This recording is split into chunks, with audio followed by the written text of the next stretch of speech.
Saya Ica Metasia Bergunting dari Prodi Pendidikan Matematika juga semester 5. Perkenalkan Kak, nama saya Nurwaida dari Prodi Pendidikan Luar Biasa semester 7. Jadi di sini saya memiliki 10 pertanyaan. Jadi yang pertama itu, apa tujuan utama dari penerapan pendidikan inklusi di sekolah? Tujuan utama dari pendidikan inklusi itu sendiri kayaknya Kak untuk memfasilitasi semua kebutuhan siswa yang beragam.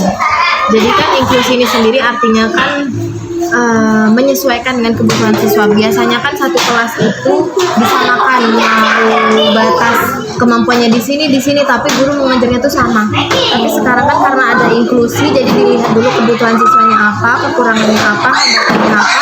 Nanti untuk pembelajarannya mengikuti siswa. Jadi menurut saya sendiri tujuannya itu sendiri yaitu untuk memadai, memfasilitasi. Jadi sebenarnya sekolah guru itu tugasnya hanya memfasilitasi siswa untuk mendapatkan kesetaraan dalam proses mendapatkan ilmu. Jadi menurut saya supaya mereka difasilitasi aja kemampuannya, misalnya siswa A batasnya 1+1. B batas kemampuannya itu 2x3. Jadi gimana caranya supaya saat guru menyampaikan siswa enggak ketinggian pembelajarannya, siswa B enggak ketinggalan pembelajarannya. Yang pertanyaan kedua, bagaimana menyusun perencanaan pembelajaran di kelas yang terdiri dari siswa yang berkebutuhan khusus dengan siswa yang reguler, yang dimana kan tentunya dengan kemampuan reguler dan ABK itu memiliki kemampuan yang berbeda. Ya. Biasanya kayak RPP-nya, modul ajarnya itu pasti beda. Kalau misalnya siswa reguler biasanya di bagian kemampuan siswanya itu sama. Jadi dalam deskripsi kemampuan siswanya itu sama. Tapi kalau saat membuat rancangan untuk siswa anak berkebutuhan khusus biasanya per orang. Jadi misal disebutkan dalam deskripsi, misal si A kemampuannya segini, si B segini. Tapi untuk dalam isi modul ajarnya itu sendiri masih sama-sama aja sih Kak.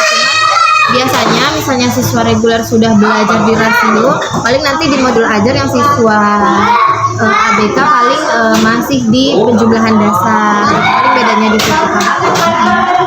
Selanjutnya, bagaimana cara mengidentifikasi kebutuhan khusus setiap siswa sebelum membuat perencanaan pembelajaran? Cara mengapa Kak? Mengidentifikasi kebutuhan setiap siswa. Biasanya dengan cara ya saat ketemu siswa sehari-hari itu pasti udah tahu nih Kak, si siswa itu gimana, siswa ini gimana. Cara mengidentifikasinya ya salah satunya dengan asesmen itu tadi. Mungkin biasanya tuh gini, dibuat beberapa pertanyaan. Nah nanti dikasihlah masing-masing satu masing-masing dikasih pertanyaan. Nanti dari hasil jawaban yang siswa jawab itu bakal ketahuan gimana batas kemampuannya. Selanjutnya itu, apa metode atau pendekatan pembelajaran yang paling efektif di dalam kelas inklusi? Sebenarnya kalau metode itu sama-sama aja, demonstrasi namanya Kak, biasa sama kayak siswa reguler. Tapi kalau pendekatan mungkin karena ini tuh anak-anaknya tuli semua, jadi pendekatannya lebih ke semuanya visual. Jadi apapun yang bersangkutan dengan visual itu pasti anak-anak lebih senang. Bagaimana menyesuaikan materi dan aktivitas belajar agar sesuai dengan kemampuan setiap siswa di kelas? Biasanya tuh karena kalau ngajar sesuatu ini semuanya tuh harus digambar Kak. Jadi sesimpel 1 x 1, misal sesimpel mengajari angka 1, itu tulis dulu hurufnya 1, terus angkanya 1, terus gambar tangan lagi gini. Jadi untuk menyesuaikannya misal deh belajar kosakata yang kelas 1 batasnya cuma sampai bisa ngeja di abjad pakai tangan, isyarat tangan. Yang kelas 2 sampai kelas 5 tuh kita suruh sampai menghafalkan gerakan tangannya sama mengisyaratkan bendanya apa.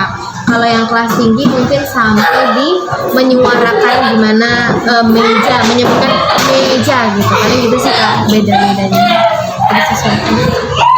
Untuk pertanyaan selanjutnya, ini terkait pengelolaan kelas.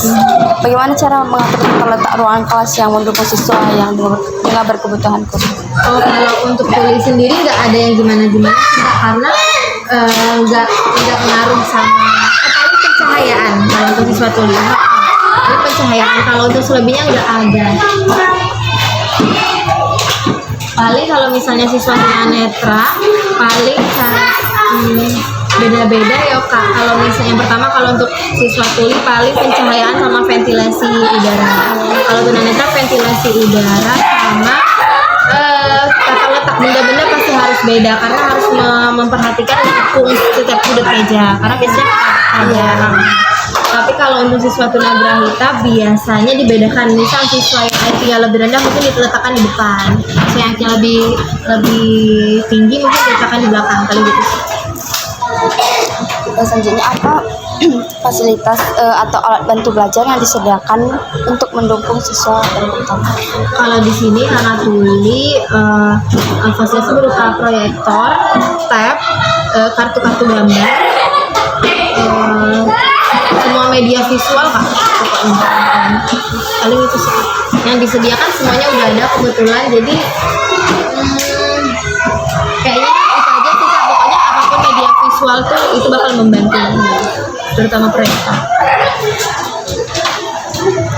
Oke, selanjutnya apa tantangan terbesar yang dihadapi dalam mengelola kelas inklusi dan bagaimana cara mengatasinya?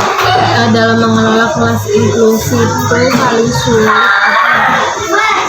mengelola kelas itu termasuk dalam saat mengajar siswa nggak Kak? Iya. Oh, tantangannya banyak Kak. Tapi yang paling sangat menantang itu saat mengajari siswa hal-hal dasar, kosakata, kata imbuhan, gitu-gitu, kata hubung. Soalnya siswa nggak tahu Kak. Kayak misal pahit asin itu aja siswa nggak tahu kalau ada ternyata pahit asin. Jadi mereka tuh tahu kalau ini tuh gini meja, tapi nggak tahu kalau setiap benda tuh ada namanya. Meja, kursi tuh nggak tahu. Jadi paling sulit tuh ngajarin kosakata dasar. Itu sih Kak. Sama ini sih Kak, kata-kata sulit. Misal kadang di pelajaran, apalagi kurikulum sekarang, itu kan banyak soal cerita, banyak kata-kata sulit. Misal belajar agama Hindu ada kata perkataan, orang suci, mantra, itu kan sulit ya Kak. Jadi susahnya itu menyederhanakan kata-kata sulit itu tadi Kak. Pertanyaan terakhir, mungkin karena kakaknya lebih senior juga ya, lebih tahu juga, mungkin apa tips atau saran dari kakaknya sebagai kami mungkin nanti jadi calon guru untuk mengelola kelas inklusi? Yang pertama mungkin deketi siswanya dulu. Jadi kita, kalau menurut saya yang paling penting itu kita setarain dulu diri kita, posisiin dulu diri kita sama kayak siswa. Biasanya kan kita kalau guru ngajar itu tuh ngerasa kayak guru nih, saya guru nih, jadi kayak yaudah saya guru, yaudah sebagai guru aja, seformal guru aja gitu. Tapi kalau bisa kita setara sama siswa, mainnya sama-sama main, biarpun menurut kita itu kayak bocah banget misal gitu Kak, tapi kita usahakan kita setara aja sama siswa main apa kita ikut, siswa main apa kita ikut. Jadi ketika siswa udah deket sama kita, pasti apa-apa itu siswa ikut kita, jadi itu bakal lebih mudah dan lebih mudah nanti di pelajaran, lebih nurut juga. Terus yang kedua, misal lihat dulu kelasnya, misal kelas inklusinya banyak siswa tuli, berarti otomatis kita harus memperdalam bahasa isyarat kita. Jangan malas untuk belajar. Terus misalnya pokoknya tergantung misal siswanya apa, kita harus lihat mereka butuhnya apa, lah kita pelajarilah apa yang mereka butuhin. Paling gitu sih Kak. Itu saja pertanyaan saya. Terima kasih banyak.